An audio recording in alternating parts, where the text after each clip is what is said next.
I never thought my life would turn out like this. I had dreams once, big dreams. Dreams that were mine.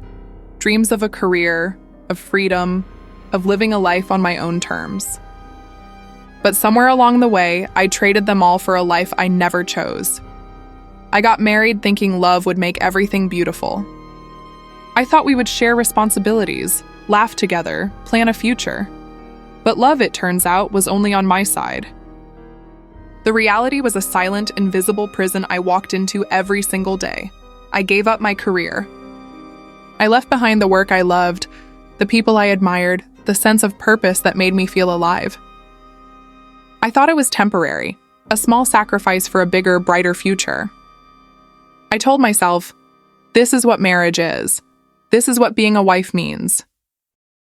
But I didn't know that sacrifice would swallow me whole. Days turned into weeks, weeks into months, months into years. And I became invisible in my own life. I was no longer a woman with dreams. I was a mother, a housekeeper, a shadow wandering a 3,200 square foot house that seemed to grow bigger and emptier with every passing day.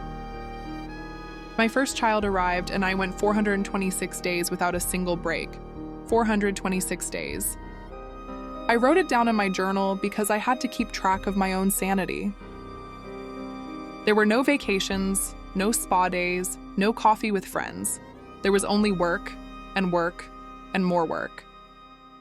I had no time for my own doctor appointments. My hair grew long and unkempt. My nails were chipped and forgotten. I didn't shave my legs for weeks, sometimes months.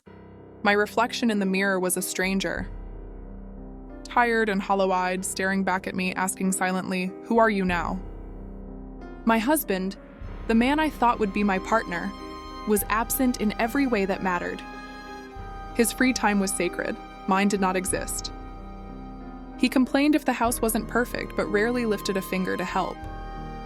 A simple chore like cleaning the stove required me asking 20 times before it was done.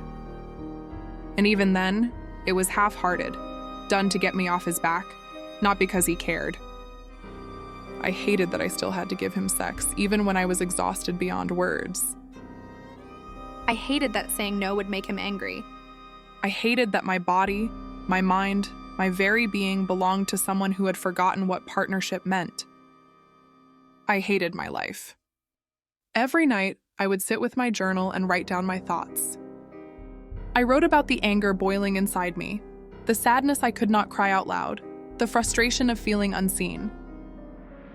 I wrote about my dreams that had been buried under piles of laundry, dishes, and endless responsibilities. I was alone in a life that promised companionship. I was trapped in a home that should have been my sanctuary but felt like a cage. I had given everything, my career, my time, my energy, my body, and for what? I watched my friends go out, build careers, laugh, live. And here I was, exhausted, unappreciated, unnoticed. The life I had once imagined for myself had been replaced by chores and silent resentment. I hated that I had to beg for help. I hated that my voice was often ignored. I hated that my love was taken for granted. I hated that I had no identity outside of being a mother and a wife. And yet I stayed because leaving felt impossible. Because I had been taught that marriage was forever. Because society told me that sacrifice was noble, and I believed it. But I began to realize something. Sacrifice is only noble when it is chosen. When it is forced, it is a trap.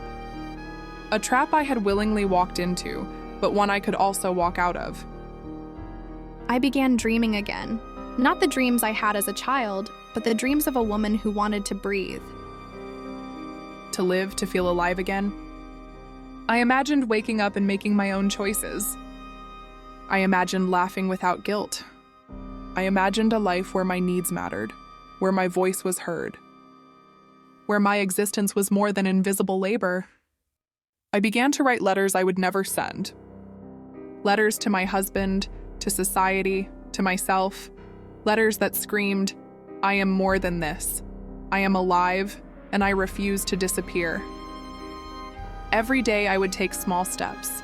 A haircut here, a doctor's appointment there, a small walk alone to reclaim a piece of me. Each step was terrifying, but liberating. I realized that freedom was not a gift someone gives you.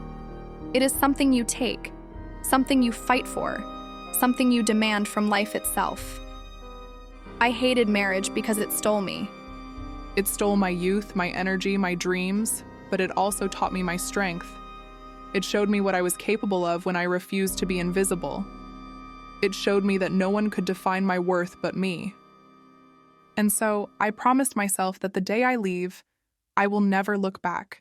I will never let anyone trap me again. I will never give my life away for someone who cannot see it, who cannot value it.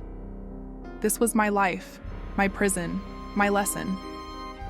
And now it is my story.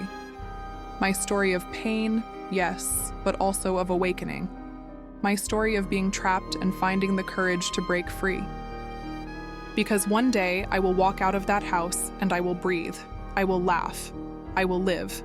And I will never, ever let anyone steal my life again. This is the story of a woman who was invisible, overworked, and unappreciated, but who found herself in the process. A story of pain, a story of heartbreak, a story of liberation. I hate that it took so long. I hate that I had to suffer. I hate that I was trapped, but I will never hate myself for surviving. I am more than the life I was forced into. I am more than the chores, the sleepless nights, the exhaustion. I am alive, and this time, I will live for me.